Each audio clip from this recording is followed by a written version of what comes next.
Hello. Can everybody hear me? Yeah. Hear me, all right. Well, welcome everyone to the October Far Hills program. We are very happy to have everyone here. I figured Dorothy Lane is going to be a pretty popular topic, so it's nice to see so many faces. We do have more chairs, more people come in, so if we need more chairs, just let me know. I'll be in the back.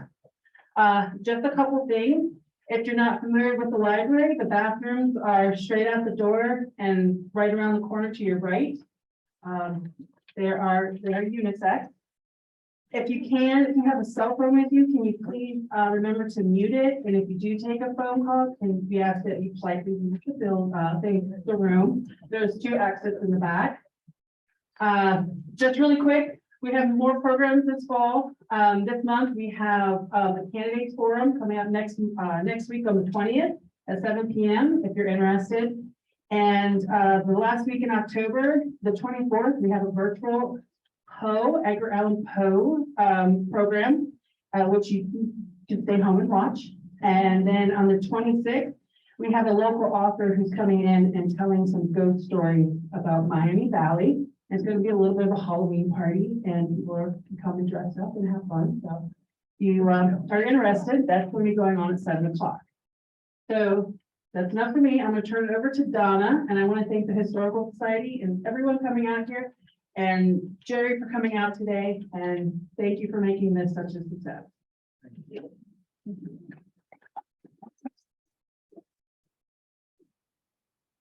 Well, I'm Donna from the Oakwood Historical Society, and we love partnering with the library. Clearly, they have a great facility for us. Before I get into Jerry's introduction, if you're interested, there's a table back here in the back about the Oakwood Historical Society, and there are some of the events that are coming up, including our holiday home tour. And if there's not something there that you can answer questions, or Karen can answer, or Deborah up here in the front row is our president, so they'll be happy to answer questions for you as well. So we've all come here for a reason. And if I say the word killer brownie or heavenly ham, I think everybody in the audience knows exactly what we're here for, right? We're here to hear about the history of Dorothy Lane Market, or more affectionately known in more modern times as DLM. When I was a girl, it was just Dorothy Lane, but now it's DLM. And Dorothy Lane Market is, as we all know, more than just absolutely outstanding brownies that you all can go get after the presentation. Just kidding, we are. We are so fortunate to have Jerry Post step away from a very busy store today to come and talk with us. His smile and humor is so familiar to those of us who are customers at DLM. And he's going to talk to us about the market itself, its history, what's going on currently, and maybe some things about what's coming up in the future. I'm not going to admit how old I am, but I do remember hearing stories from my aunt and uncle who lived on first on Storms Avenue and then on I don't know the name of the street over in West Kettering, talking about shopping at the food stand at the corner near the corner of Dorothy Lane and Far Hills. So that's how it started out, and I won't steal any more of Gary's thunder, but clearly it has become a very successful and thriving business. By way of introduction, Gary is the store director of the Oakwood store, but he, like all good leaders and managers, has grown up through the corporation itself, starting at the front end of the store, working through department heads with produce and meat, wine, and seeing customers' tastes and observing staff and all the other things that it takes to really be an outstanding manager. So now he is the director of the Oakwood store. And you can tell when you walk into the store that he brings a passion for the grocery business, for people, for customers, for staff, because every time you walk in there, it's always a wonderful experience. I'll let Jerry tell you the rest about him, other than the one thing that I think he's incredibly proud of is that he's a father of 3, and he has a wonderful background in enjoyment of sports as well. So I'm going to let Jerry talk, and I'm going to sit down and listen, and create my killer brownie. Thank you very much. I appreciate it. Yeah, the only other thing that I think would be, I don't know, maybe about Dorothy Lane and me is, I've been there since I'm 17. So I did, that's something that happens in Dorothy Lane often, where you have probably more so than just by any other company I've seen, where you have people that hang around and don't, they just, if we catch you and we hook you, you know, as a young person, you're there, it's hard to leave. It really is much a family environment. It goes back to our core and the way Calvin was, and the way he started the company, but also it follows through with Norman and the way he runs things, and his son Calvin too. It really is. It's family. It's easy to get hooked. Very easy to get caught up and love it. And we also find it's kind of good if we have people that have been there a little while that end up taking a breather and trying something else, because they'll come back to us. It can be twice as good. I have a woman that works for us in her second career, Angela Carlucci, who I just adore. She's like another assistant store manager for us at Oakwood. And she worked for Kodak for years. And she has two lines that I love to use with her. One is, she goes, I never understand how people can get fired here because you have to work really hard to do that, you know, because we're all friendly, we want to be helpful, you know. And she's like, this should never be anyone's first job, because they'll get spoiled and they'll not know what it's like, you know, they'll go someplace else and they'll just be terrorized, you know. So, so we actually do get quite a few people back, including her son, who worked for us for about 15 years. And finally got to the point where he's like, I want to try something else. You know, he went to work for Progressive for a little bit. Hated it. Came back, and he's been running our meat shop for a while, Washington Square. So, but to get into a little bit more, start on our history a little bit. Hang on. A little, yeah, I'm sorry. Well, okay, it started out. No, yeah. You got it? We basically started out, it was two gentlemen that became friends, Calvin Main and Frank Cicada. There we go. Okay, here we go. Yeah. Now, we're both in their mid-40s at the time when they decided to start Dorothy Lane Market. And what had happened, actually, that Frank was working pretty much as a butler at home in East Oakwood, or West Oakwood, I'm sorry. Calvin and he got to know each other because Calvin spoke a little bit of Japanese and they became friends and hit it off. And on a little, about $500 a piece, they started the Dorothy Lane Produce Market for Far Hills and Dorothy Lane. Neither one of them wanted to put their name on it. They were too humble to do that. So they named after the road, which is quite common now. You know, I grew up in Centerville. There was always the Yankee Street Produce Market there. And, you know, but at the time it wasn't quite that common. But it was dirt floor. The very first cashier that worked in was Mary Heath, who was, Calvin's stepdaughter, or Norman's older sister, you know, and she actually worked for the company. She was the very first cashier we had, worked for the company until about 6 years ago. And then she passed away about 3 years ago, but was heavily involved the entire way. So these two gentlemen really quickly started building a reputation to be running a really smooth operation. It was all about having lots of, not a ton of items, but buying a lot of what they had and moving it out quick, keeping it fresh. They didn't have refrigeration. They didn't have any of that going there at the time when they opened. So get the produce in and get it out as quickly as possible. They started grabbing the attention of some of the, I guess, the city leaders of Oakwood. We were actually in Kettering at the time.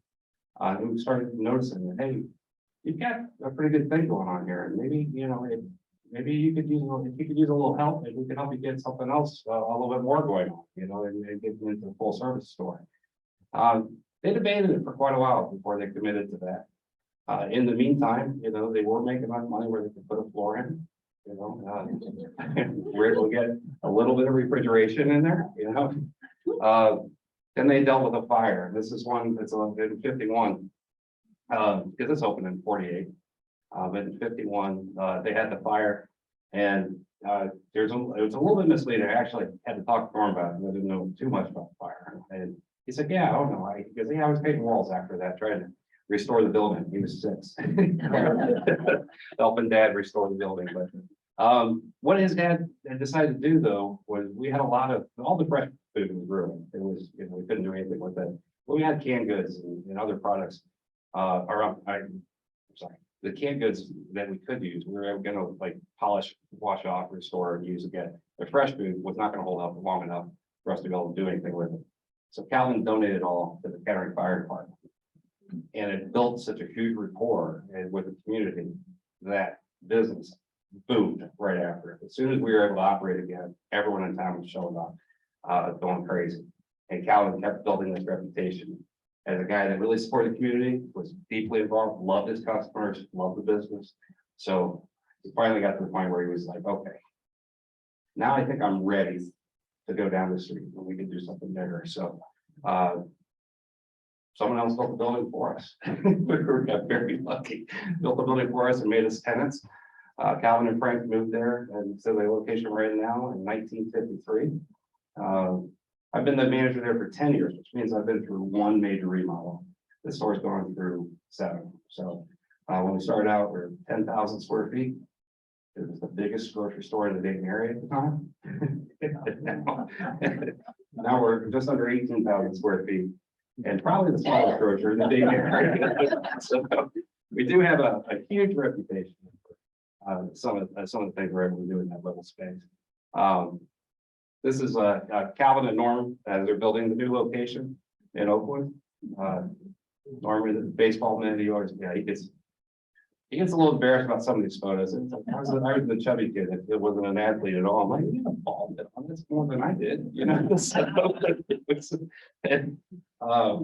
But he's, you know, Norm had several older sisters. Gosh, his mother was married and had her husband passed. And Cal and her fell in love. And so Norm is the only child they have. But this is the look of when we opened up, 1953. This is the shiny glass windows everywhere. You know, really you can see just about everything that's going to go on in the store, all the activity. And people flocked. We went boom. And again, the concept stayed with not a lot of items, big displays, buy a lot, cheap price, get them out, get them in, get them out.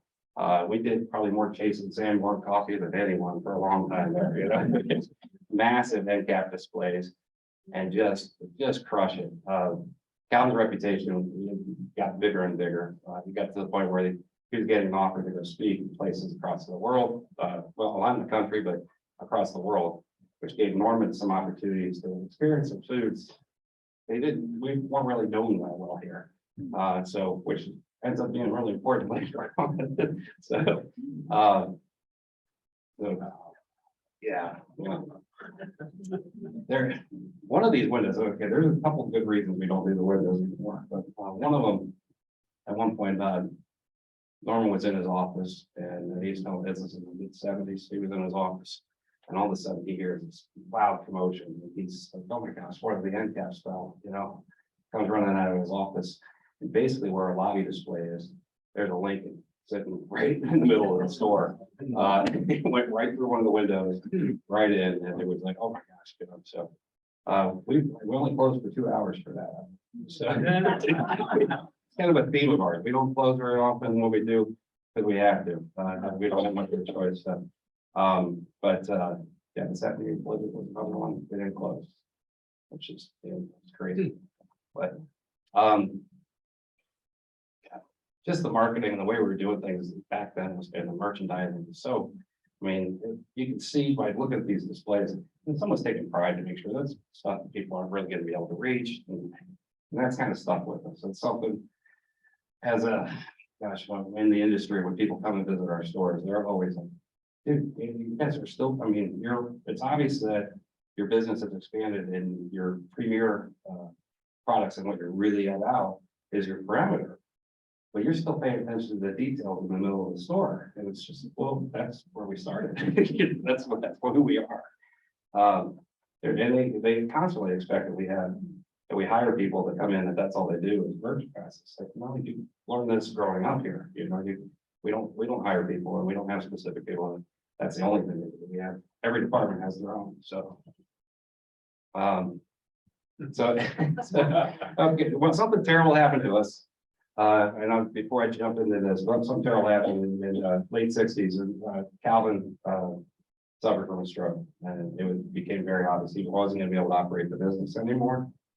Norman was 22 years old, and his job at the time was to drive the produce truck down to Cincinnati. And he'd go at like 5 a.m. down to Cincinnati. There'd be a produce buyer down there picking out what we were going to bring back to Dayton. Norm would pick it up, bring it back to Oakwood, and drop it off, and that was his day, you know. And I mean, it was 9-10 hours between getting down there, loading the truck up, bringing it back, unloading it, helping out in the produce department. He was told when he was doing that, hey, guess what? You need to run the business. And we're actually, for all the accolades we're doing and all the recognition we've had, financially, we're not in a great spot right now. So we'd had a few other stores. Oakwood was like the only true full service grocery that we had, but we were doing some other things. We invested in 100,000 square foot complexes that were designed where you'd have grocery be a part of it, and we had a clothing apparel that we're leasing out inside the store, and other hardware, pharmacies, like all in one location, which has become really big now. I mean, Walmart's doing all that. Myers is doing all that, but we were doing it by having other people leasing the space inside the store and getting a portion of their sales as their revenue. Fortunately, not everyone was as honest as they could be. And we took a real bath on a couple of those. So financially, we were getting in really deep trouble. So at 22, Norm reached out to a family friend, Jack Pickrell, and talked to him about, hey, how can I need to figure this out. I need to get the business stable again. I need the family to be set. So how do we do that? And Jack said, okay, let's sit down, came up with a plan. And they called all the people that they owed. Let's have a big meeting. We're going to have to file Chapter 11. But if you don't come after us, give us 10 years, we'll pay you back 100 cents on the dollar. And they agreed. They let them do it. So immediately, we brought all the business back just to Oakwood, closed down the other locations. Norm also had to let go of a few managers that were working for us at the time. So we're taking advantage of wasn't just other companies. It was a little bit pretty close to home. So unfortunately for him, he was in a spot where he grew up with some of these people as their uncle, their aunts. We had to let them go. They've been taking advantage, but started straightening the business out. Oakwood was a phenomenal place to do that. The community has always embraced it. So and we started realizing there's an opportunity here to kind of do something a little bit more unique.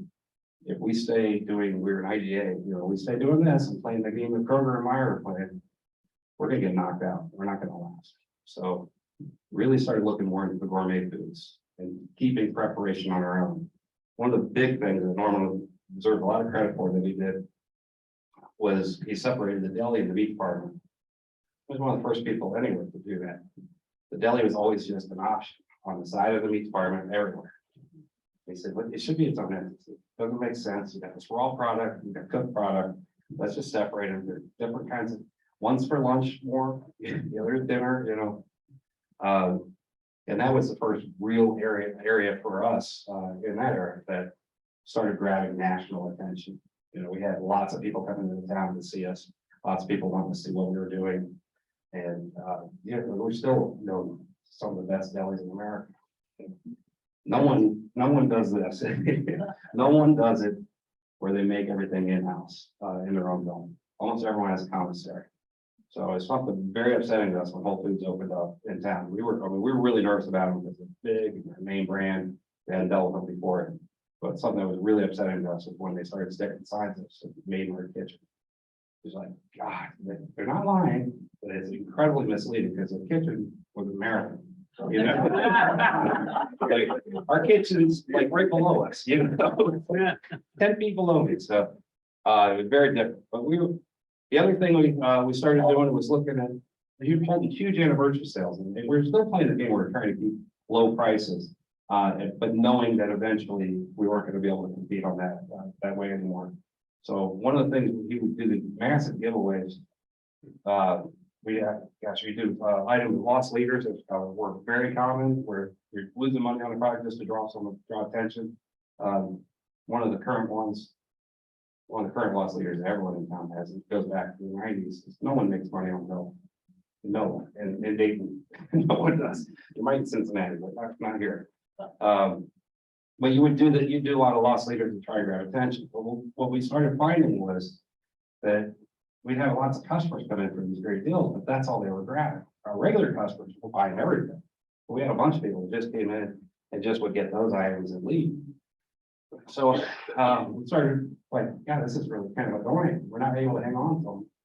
So we start calling them cherry pickers, you know, and really, and as we paid more and more attention to what they were doing, we started to realize that, yeah, not only we get to like anniversary month and did these massive sales of car giveaways, all that, and what we were really doing was upsetting our regular customers because we had longer lines that were frustrating them to sell product that we were losing money on customers that we weren't going to see the next month. So, and that's when Norm really started clicking the idea of starting a club program and doing a loyalty program with our customers. So, and that was set in his head, but we didn't jump to it yet.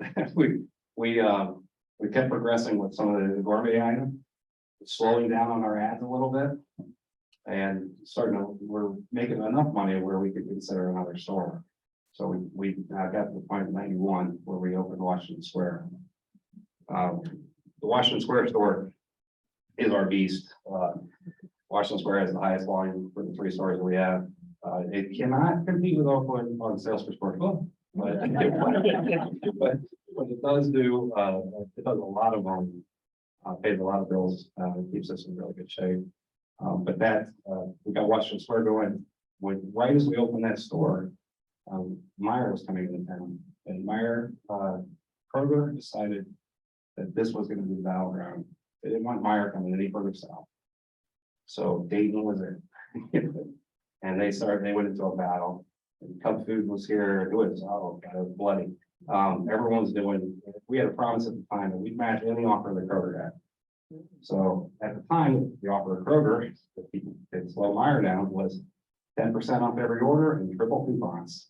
So it's a great way to open our doors. And we were so excited. We're like, got a brand new store that we are going to lose every week right away.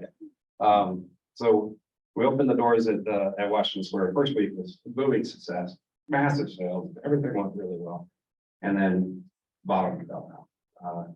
Started struggling. And for groceries, typically 6 to 8 years is about the length of time that you expect for a store to become profitable. It takes a while. I gotta get seasoned.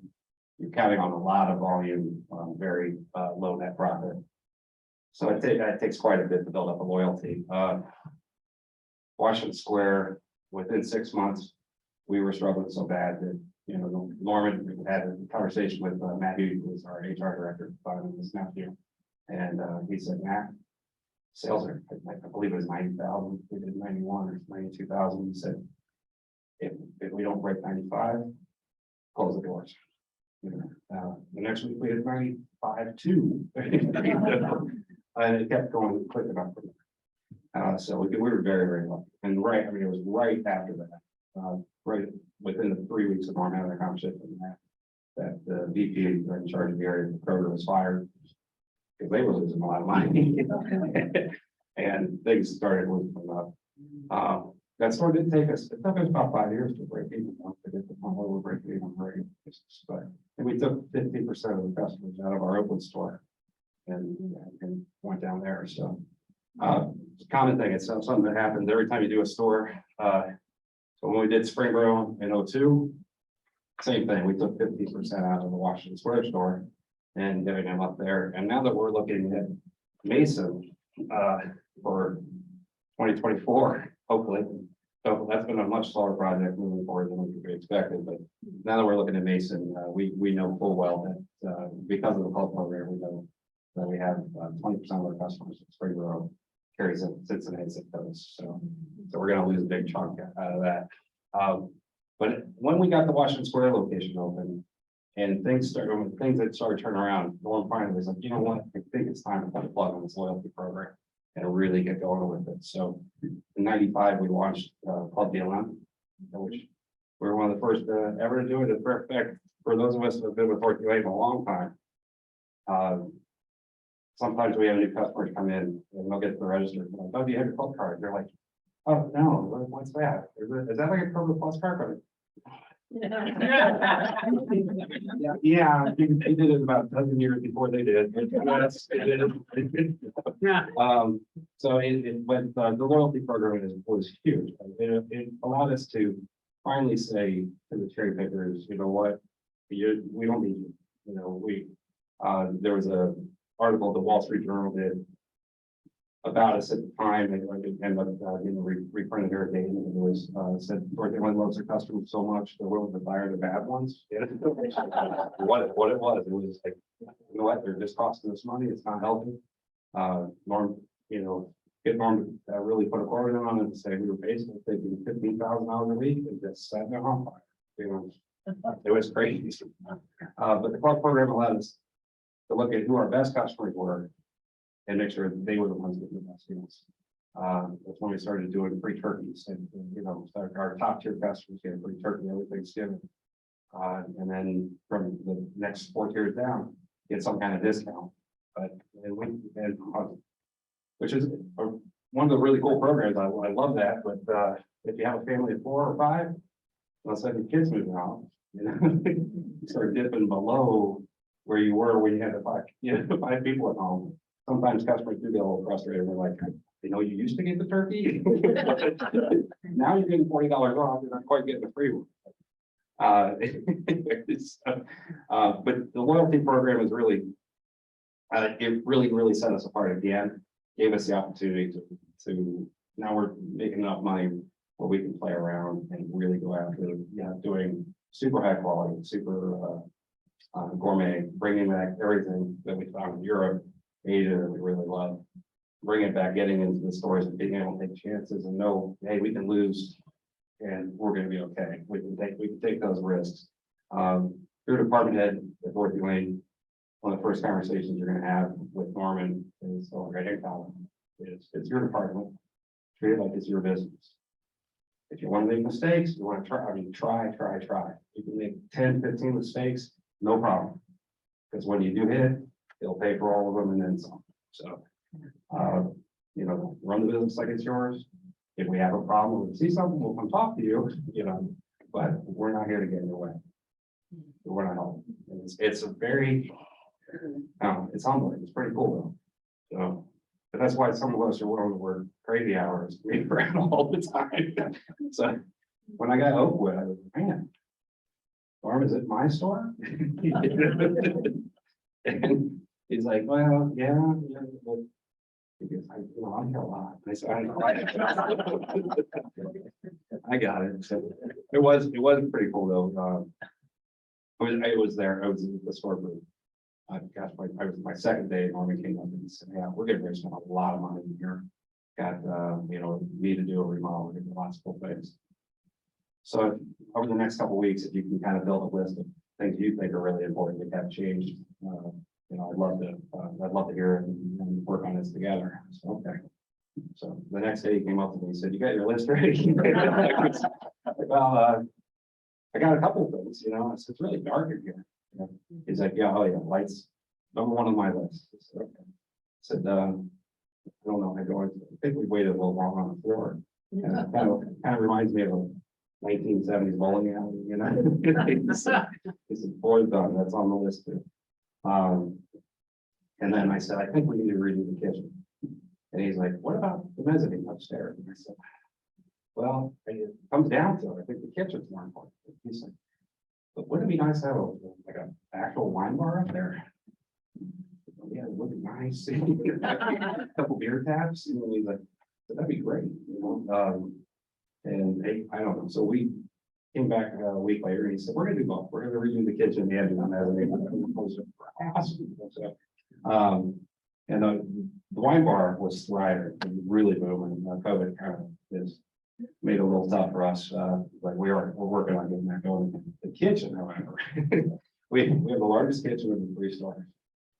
It is absolutely, right now, it's gorgeous. It's well maintained. It's really, they take really good care of it. But, currently, like Washington Square, we're remodeling their kitchen. So, 2/3 of the Washington Square staff is working in our kitchen, and 1/3 of them are down in Springboro. And we're producing food, the deli food for other soups for them, and for another week and a half or two until that remodel's done. But it's kind of cool that we actually have room to house that and we can do that out of Oakwood, you know, so. If anyone ever, a lot of people know there's a basement, and I do get that, comes up once in a while. If you ever want to see it, if you come in the store, just hit me up. I'm happy to take you downstairs. It's not always pretty, it's not always, you know, but it is a huge part of why that store is successful and what allows us to keep moving forward. So it's the one place, as soon as you get in there, you're like, oh yeah, this store's been here since '53. But one of the cool things though, something actually you mentioned, how proud I am of being a dad. One of the coolest things for me actually right now is starting dad and Dorothy Lane together now. My 12-year-old, just turned 13.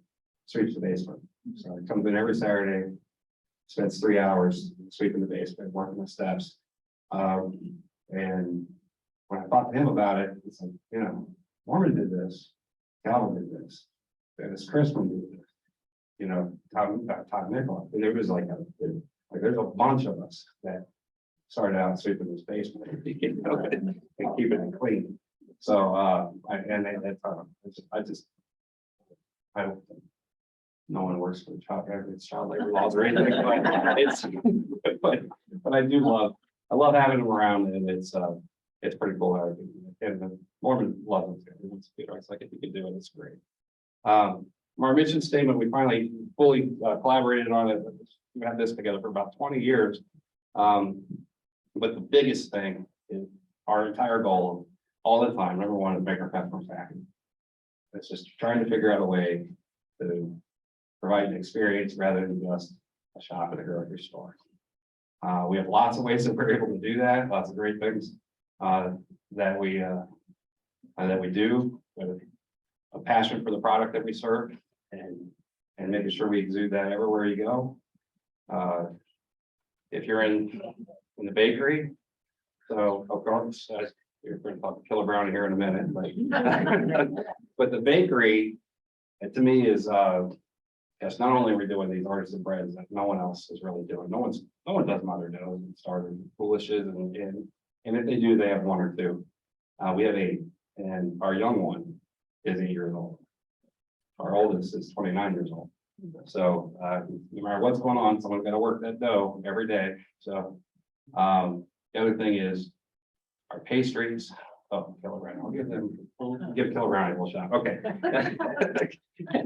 That is the one item that Dorothy Lane's name is most synonymous with, is Killer Brownie. We have 3 signature items as a company that are trademarked and we own outright. Killer Brownie is one, head on the ham, and then the flat chicken, which is one that probably surprises a lot of people, but it's a really, really good item. Killer Brownie was something we've always been involved in share groups with other grocers in different parts of the country to share ideas. And we're going to compete against Kroger, who has, you know, thousands and thousands of people.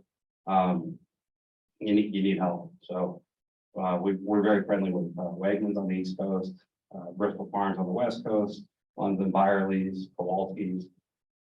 You know, they're just about everywhere, every part of the country. We've got friends and companies that remind us of us that we're working with to try and help us out and help them out. So Heinen's in Cleveland, spent a lot of time with them. So, but all these folks kept asking for Killer Brownie because it was going gaga for us. You know, it's stuff that we like, man, everywhere, every time we go to a show, you have a Dorothy Lane name tag. Oh, you're the Killer Brownie place.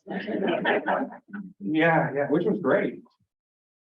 In the last 10 years, we've been like, well, we do a little bit more than just Killer Brownie, but you know, but yeah, it's but everyone wanted it, and we were never comfortable sharing the recipe.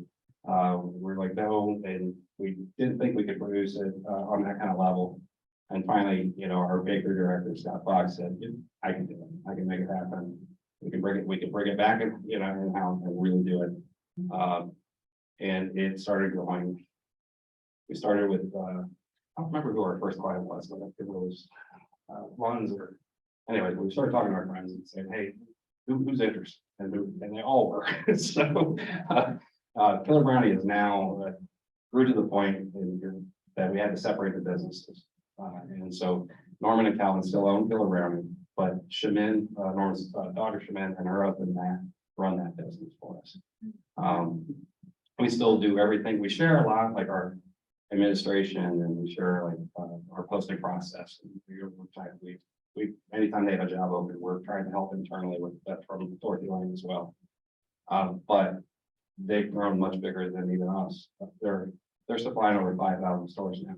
So they've got another 200 in Canada that they're supplying. So and one thing that it can be a little frustrating for our end, it's great for Killer Brownie, is they'll make to order. So if they have a customer that's, hey, I want a brownie that's like this or a different kind of pastry. Okay, they'll do it. We can't necessarily get it. You know, so one of our customers, hey, I had this Killer Brownie, I had it. And, you know, I was in Minnesota and had it. It's like, oh yeah, okay. We'll see what it's exclusive for them. I'm sorry, I have that one right now. You know, maybe at some point. But it's a massive business. It really kind of was one of those things that really sets us apart. And yeah, I know you're gonna run over and have a Killer Brownie after this. It's not, I still eat them, but I do like quarters now.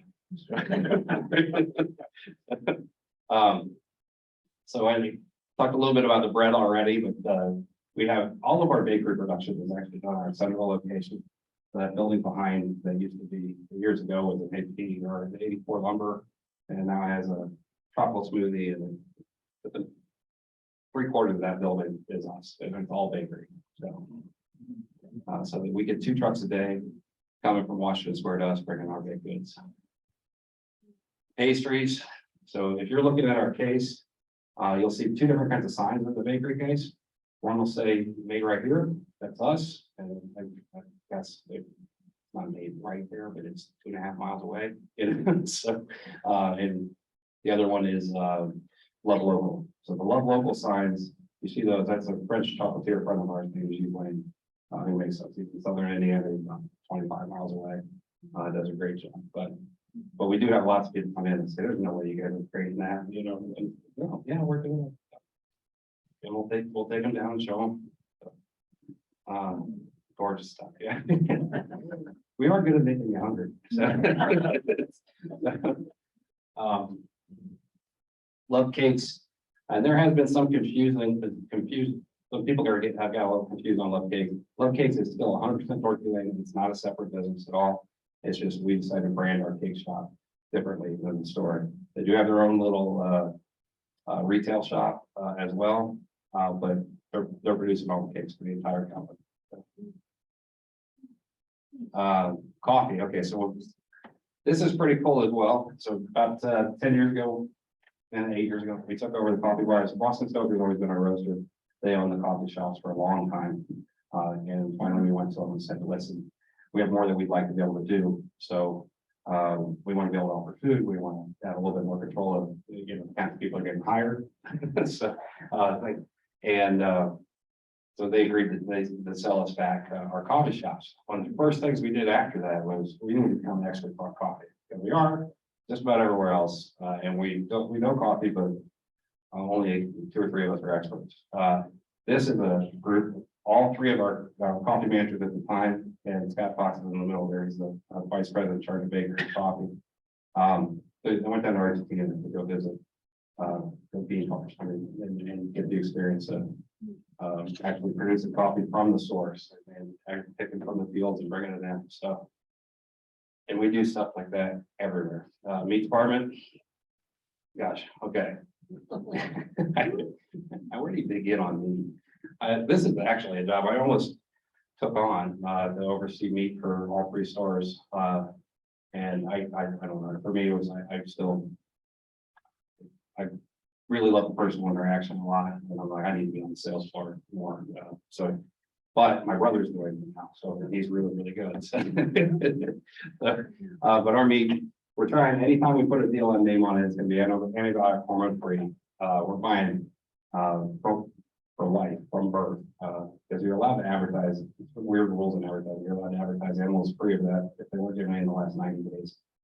For us, it's no, ever, we don't want it. Make all our own sausage. The center section there is what we call value added, just doing everything where all the prep work's done, you just gotta cook it off.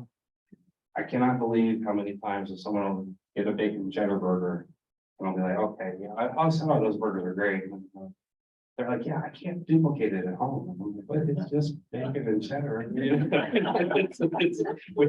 had anything else to that one. But I mean, it's okay. Antwerp is happy to hear you do right. We love doing that. So, Duberton is our gosh, they raise our pork, produce our pork for us out of Canada. And then the Corbuda is a heritage pork. And if you see Corbuda in the case, it's $11.99 a pound, I think so, which seems a little high for, you know, bone-in pork chop. But think about it more like steak. Corbuda, it doesn't taste like pork, it stays moist, it's fine. It really, it's a special treat. So, yeah, the deal in natural beef, you know, again, that's all domestic, it's coming from out west. We have a great provider for us in Diamond Ranch. They do a great job. And then we have a grass-fed beef program as well. That's entirely local. As a matter of fact, Jack Ridley, long time, Jack's Grill, all that, Jack Ridley was the one that really put this program, all our beef programs, all the meat programs together. One of the farmers here for our grass-fed cattle, that is his daughter and her husband, so, which is kind of cool. Deal in natural chicken comes from Bell and Evans. They do a really nice job. Reading, Pennsylvania, so just outside of our local reach, but always air chilled. It's a massive flavor difference when you do that. There's lots of other benefits to air chilling, but one of the big ones to me is because it hasn't seen extra water, it stays juicy. You can cook it down pretty far, and you're still gonna have, it's not gonna dry out too bad. So, Jack's Grill, you can come in, we'll cook it up for you. Yeah, even at Oakwood, we figured out a little corner to get that in there. That through the pandemic was massive. Matter of fact, at Oakwood, we did a beer and burger night for a while, and that was pretty popular. I had to pull it, because it was getting too popular. The grill was doing, when we first started doing beer and burger night, the grill was doing about 10 dinners a week. And so we were like, okay, we'll do this beer and burger promo. We started doing another 35, 40 with that. Well, it caught on and people started catching on to the whole grill issue, or the grill as an entity that they can use anyway. So now on top of the 40 items that we're doing upstairs for beer and burger night, we're getting 50 or 60 orders that are coming on the phone or people in person. Like, this is way too much. It's a little, I mean, they got about 8 feet to work out. So it's like, okay, we're gonna do something in-house. We gotta take some pressure, find a place where we don't have any pressure already. But the grill, it's phenomenally good. Anything you want that we can grill or saute, they retail, we'll cook it and season it for free. And one of the things about Dorothy Lane, I would say is, you know, we're pretty good at creating, but we're not necessarily creating things that you haven't seen someplace else. We're just, a lot of times, some of our best creations are things that you just haven't seen in the grocery store. You know, there's lots of grills, but no one saw a grill inside a grocery store until we did it. So, our seafood, our state-of-the-art seafood, buying direct as often as possible, making sure that even in the farm raised scenarios that is responsible farming is huge for us. One of the coolest things ever is Copper River King salmon is a big deal. Any salmon run we get out of Alaska is a big deal. And so fish comes out of Alaska and goes to Seattle and out to the rest of the country. 2 of the last 3 years, we've had Copper River King salmon on sale in our case before market opened in Seattle. So we're getting as fresh as they are, which is unbelievable. It's really cool. The other thing that I love about our seafood departments is you never smell them. You know, most grocery stores you go into, you don't have to see it. You know, they have a seafood department. And it's pretty simple. Just keep the fish fresh, melt your ice out, and clean your case once in a while, you know, like every day. There's some, I guess, according to state law, you only have to, you do the ice case, you only have to melt the ice once a month, or once a week. I'm sorry, once a week, but it's every night, clean it. Lobster Mania, of course, that's huge. The Reddy family, that's actually, young lady here is actually one of the lobstermen's wives. So, but the Reddy family, we have a great connection with them, to bring us in this massive program every Memorial Day weekend, that Saturday. And we'll get some kind of special deal as good a price as we can get and figure out a way to sell 5,000 lobsters in 4 hours. Jack, a few years back had said, hey, he said, we're not getting lines anymore. You haven't sold out in years, So I'm like, it's not that I want you to go short, but it's the idea is that we're gonna run out. We want to make it till the end of the day. We don't want to go past that. Sushi, so this is Sam and Christine. They oversee the sushi department for all 3 stores. They are phenomenal. They train everyone that we have. The folks that everyone in their sushi departments, typically a grocery store, what happens is you hire a company to come in and these folks work for us. Everyone that you see in our sushi departments works directly with Dorothy Lane. Our goal on sushi is to be, we don't really worry about the grocery stores because no grocery stores are good at sushi. And again, we don't worry about the gas stations at all. We do worry about the restaurants. We feel like we're right there with the restaurants and on their quality. So come in every morning, whatever's there is they have to get rid of and start from scratch. I know at least in Oakwood, that case is turned 3 times a day. It's unbelievable.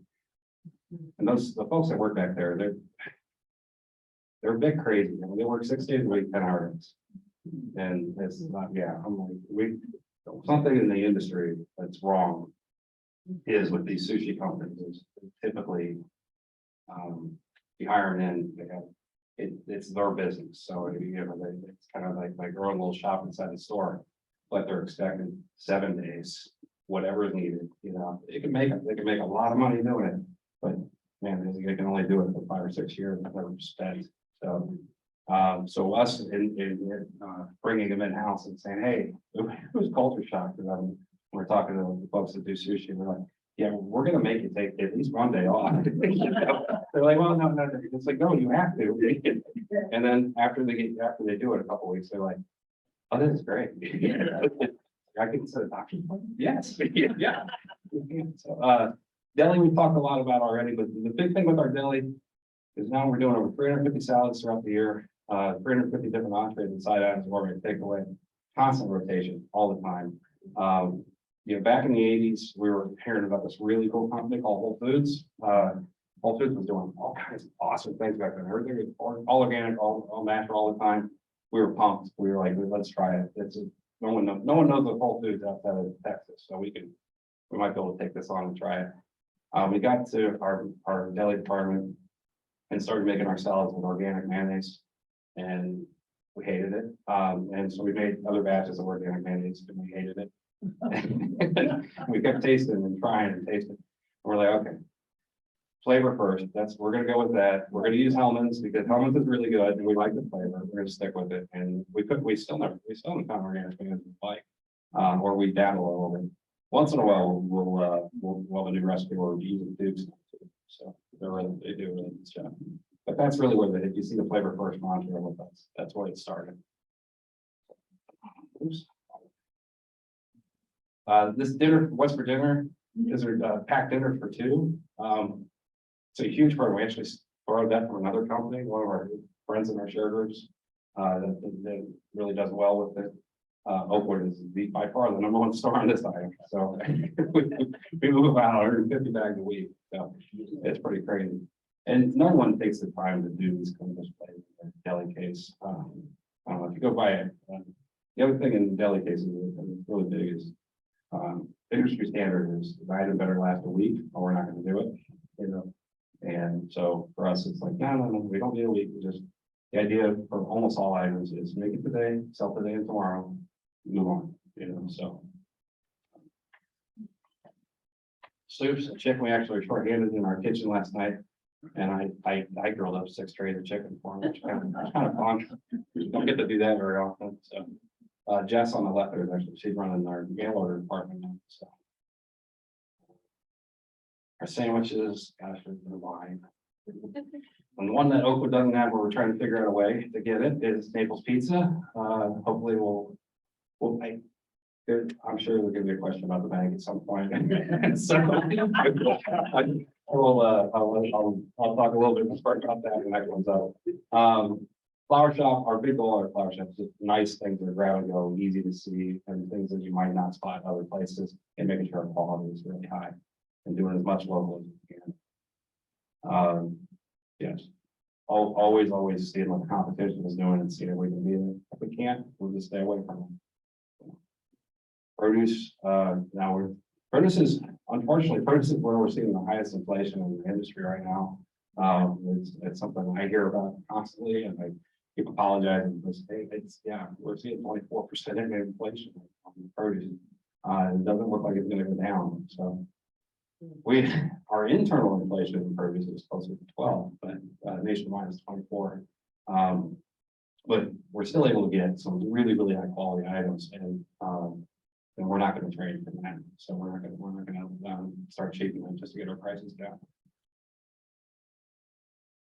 That's Austin on the left, which is an important guy as well, because he's Matt Heat was our former HR director and Norman's nephew. Austin's Matt's oldest son. So we still have a lot of family in the business. So and this peach party, doing the different themes, the hash festival that we do, and peach party.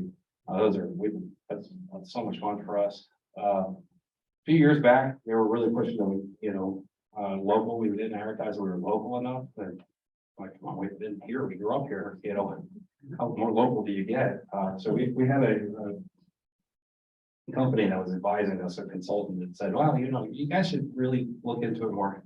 Make sure you're carrying at least 350 local items. We're like, okay, we'll check into it. They left, and there was a few other things on our list that were advising us on, but they left and came back a few weeks later, said, going over all the questions, but one was, how are you guys doing that local thing? You 350? We're like, well, we added 2 last week. We're at 2,300. Like, yeah, but we're in the height of produce. We're like, we got 300 in produce alone. That's right. They were crazy. So we just didn't know that we needed to call ourselves out on it again. Salad bar, so happy to have this back. It has upgraded, COVID has upgraded what we do in packaged salads as well. But this is, I don't know, no one's better at doing salad bar than we are. So, and Tony at our store really takes a lot of pride in it. Olive oil, this is just, how we're constantly mixing, we feel strongly about gourmet food, but we also feel strongly about having everything. So if I'm talking to like a new hire or someone about where the store is at and what our true philosophy is, I'm just like, well, what it is, we grew up and we became gourmets and learned about all this wonderful food out there and brought it back with Barbarica hams, caviar, and all these wonderful foods. But we grew up on Kraft macaroni and cheese and sandwiches. We still want it, so it's not going anywhere. So we're trying to do the gourmet and upscale without being pretentious about it. A private label program, when we're doing it, anytime we go for a private label item, our mindset is it's got to be as good or better than the top seller in its category. So we're not looking to always be, the fanciest, but if you're going to get ketchup, we're going after Heinz. We want to make sure that, and so biggest difference between our ketchup and Heinz right now is very similar flavor, but we're using sugar instead of high fructose corn syrup, which I know they're moving away from too, but things like that. That's where we try to set ourselves apart. Most companies, their private label is all about generic and trying to, and then just never forget that we're merchants and our job is to make things look cool, get impulse buys. I mean, sorry, we are trying to trick you sometimes. It's really tricky and entice you. The more we get in your cart, the better. And then, okay, so that's our number one selling item in our dairy is our Morning Sun Farm eggs. It's a German Baptist farmer that raises organic ground eggs for us, Dale Philbin, and that relationship goes back over 30 years. The DLM A2 milk, the Guernsey milk, isn't newer for us. It's just been the last few years, but that's milk the way it used to be back in the 70s. I mean, that's, before anyone started doing anything. So it's really, really good. So, matter of fact, for the next couple of days, there's a promotion. Sorry.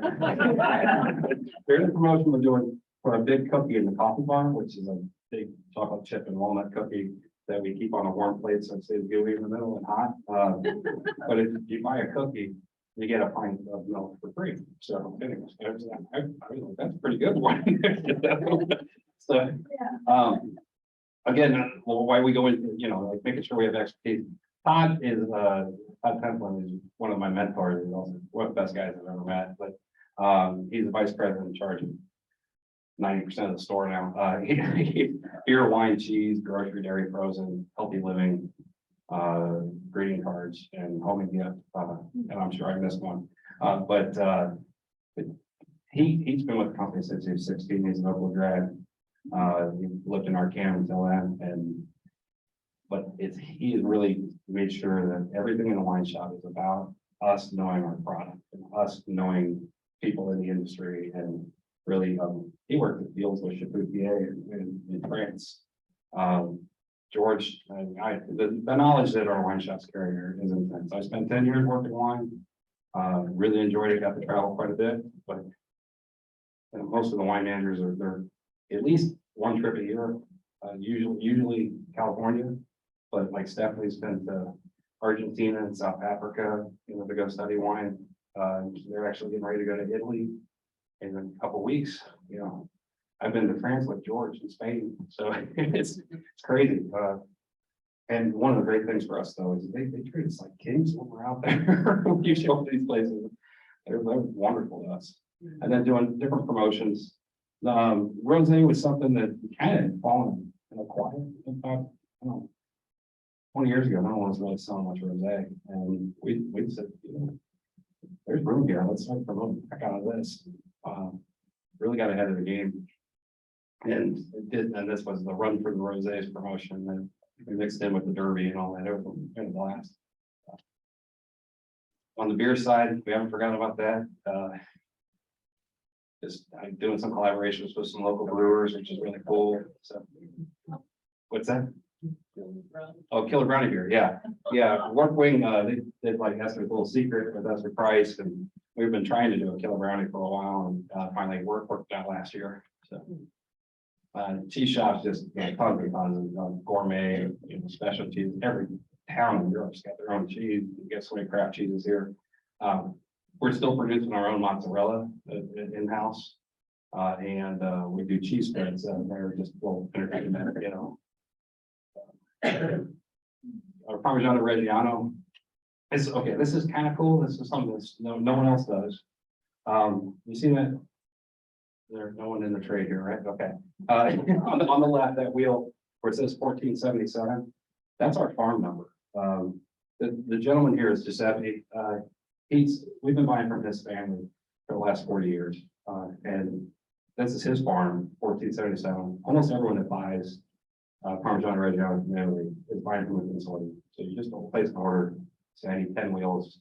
You get 10 wheels, you're gonna get 4 different farms, and we wanted to make sure we were dealing with the same people all the time. So that's my brother Drew, playing with the cows. Giuseppe said this house are happy cows. They make good cheese. And then I actually we take notes. So it's also a really cool area. Lots of Ferraris are in there. It's right down the road. So, where they're producing them. And then this is Dexter. He makes the cheese spreads for all 3 stores. And of course, that's Maritza. She runs the cheese shop at Springboro. She's making mozzarella there. And then the coloring center, we all do tons and tons of classes. Chef Carrie designed a lot of our recipes for the deli as well. And then, and then we do wine dinners where it's so nice to see that getting active again. So, and then that's a small brief on this. We've had a few things that have been really cool lately. That we've been earning some accolades nationally for some of the promotions we've done in our marketing. One of the big ones, Lobster Mania, when COVID first hit and we did the drive-through, we won like 10 awards for that. It was like really, they didn't work that well. But it was just like we were trying something. We're trying to come up with some way to keep everyone safe. Our points program and the way the club deal and rewards work now. And this is Table Magazine. This is our monthly that we put out. Jesse Kuhn has really did a nice job putting this together. the photography is really gotten stellar over the last few years. And the storytelling has gotten a lot better. We've always been good at telling stories, and it's really just jumped to a really different level in the last few years than we were. So at Oakwood, I like the pictures so much that you'll see by the TV over in this, right next to sushi, where single deck cases, and then there's a TV over it that's got 6 picture frames around. I'll just keep rotating, just update every month, move them and get the new one in, and you know, and then this is just a little bit about how we take an item, we follow it all the way through, you know, whether it's race corn or not, or race corn or beach party, whatever. It's not just gonna go in our current marketing that's in store, but we're hitting everywhere. So Facebook, Instagram, Pinterest, Twitter, YouTube, layer upon layer, and we are very rarely taking like stock material. We're almost always using our material. We're coming up with on our own. This is pretty cool at Centerville. We have one screen at Oakwood, but it's still kind of, but we do have, it's constant. It's just following our social media stream that's going on at the time. And then ours is at the end of our deli counter, but that's right in the checkout. Really, really cool. And then, of course, on the left here, we have, this is a proud moment for Norman and Calvin. In the middle is Norm's granddaughter, Sam. And that was her first. She created that hash poster and the design for all of it. So very cool. In the middle is Natalie, who does our photography. Unfortunately, we're going to be losing. She fell in love with a man from Montana, and his father has a company that could use her services. So she's relocating, but and then of course, okay, the biggest and what makes it all work and always has for us is just having the right people and the right attitude. One thing when we're hiring, we're always saying we're looking for a smile on their face and spring in their step, and we can take anyone that has that and make it work. This is David at onboarding. When we're bringing people on, he spends 3 hours with them going over, you know, the customer service basics, just getting comfortable with how they're going to be treated, and what they'll expect from us, what we're expecting from them, and making sure that all 3 stores are kind of on the same page from it right at the beginning. Something else that happens in your first couple of months with Dorothy Lane, first 3 months, Norman's going to schedule something he calls a feelings meeting. So that's him hosting 6. Normally their group's about 10, you know, but he wants to keep them small, and he wants a one-on-one, you know, and he'll go down and we'll spend 45 minutes or an hour with them, going over, you know, what he really wants, how he wants them to feel. So, and then we do our manager retreat as often as we can. That's every department head in the company except for Killer Brownie. So, yeah, that's a couple of years old. We haven't been able to do a retreat in a little while, but. And then just some of the awards that we've been winning lately, the master marketer and things like that. And Norm's had a couple of personal that are, you know, he's humble. He'd be embarrassed if we're even on here, but he's really the Robert B. Wegman Award he got is he's only the 2nd person to get it. So it's really, really cool. And then it's yeah, he's easy to be proud of. So there he is again. Yeah. I think that's what I got for you today.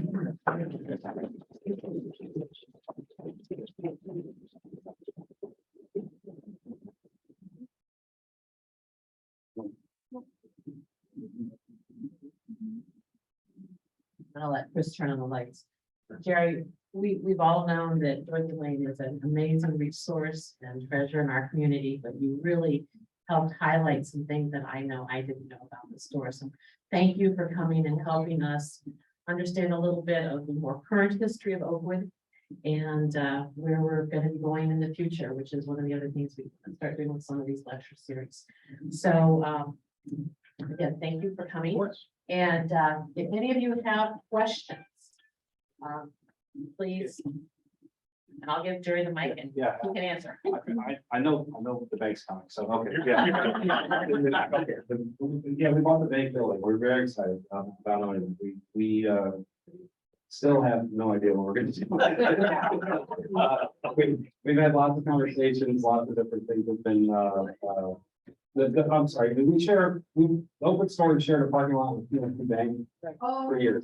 Norman will tell the story The worst day that Dad ever had, as, work-wise, was the day that his landlord told him, I just leased that space to Gem City Savings. And he's just, well, you're gonna put a building in my parking lot? And he's like, well, it's my space, it's not, and, the big thing for Alan, though, was the parking wasn't part of it, but the bigger part was you're not gonna be able to see my store from far else, from Dorothy. And, so I think it's, so now that it's the first opportunity we've had to really, take control of it and control our destiny on what's going to happen with that area. We do need the parking. It is very important to us. The building's also pretty cool. But so we may end up leasing out to someone else. But we're still not sure. But we promised ourselves we were going to take 6 months before we end this. So. Yes. Are you going to bring back the champagne New Year's? Champagne party? Yeah, okay, so, yeah, hopefully next year. The champagne's, it's probably gonna move timing a little bit though. So one of the, we have to do all our events. Our biggest one, of course, is food and wine show that we do down in Spring Grove. We're getting ready to go into our 75th anniversary next year. So I can't imagine, even if we probably had this year where we're talking about it. Like, okay, people are ready for this. They're comfortable that the supply chain isn't consistent enough for us to be able to know that we can offer everything we like. So next year, even if it's not, we'll figure it out. We're gonna do it. The soiree will be back. We did talk about the possibility with the soiree though. Traditionally, we've done that between Christmas and New Year's. We talked about possibly trying to move it up somewhere a week or two after Thanksgiving, but before we get to Christmas. It's a great event. Customers love it. The associates get so burned because they just got done with Christmas and they got New Year's coming up, and now we're trying to throw a party in the middle. And it's a lot of work, but so I'm hoping that we're going to do it at the beginning of December. Yes, sir. Hats off to G's. Oh, geez. So, yeah, they helped us out quite a bit too. Yeah.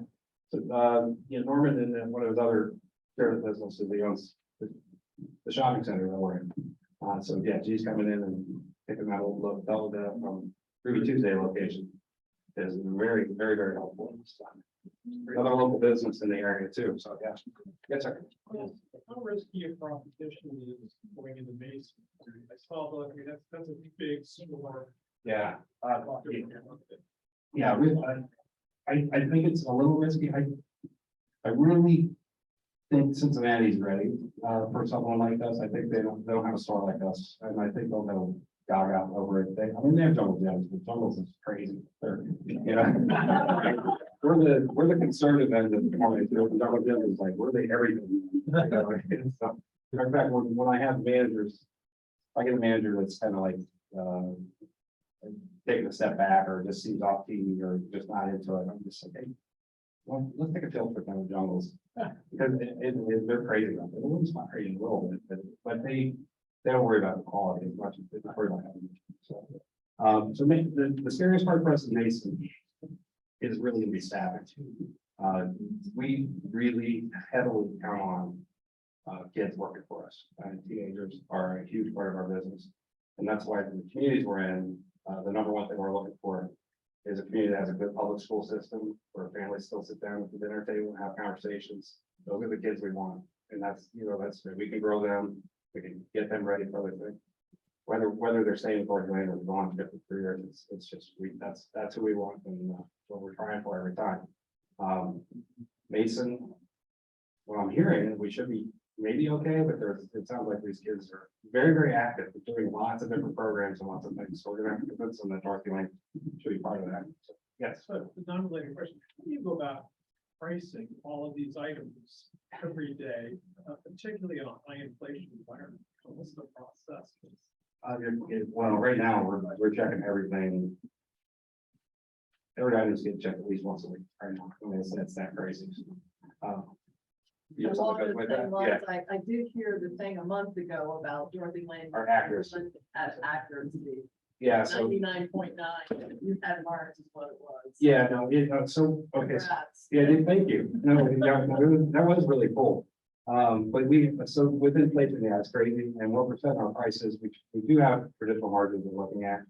But it's on top of that, we do something called a smell test. So, it's some things, if we traditionally want to get 30% out of items and something, we're like, well, at 30%, it's gonna be $50. And we're like, okay, we pay 50 for it? No, but it's 40, 44, 45, okay.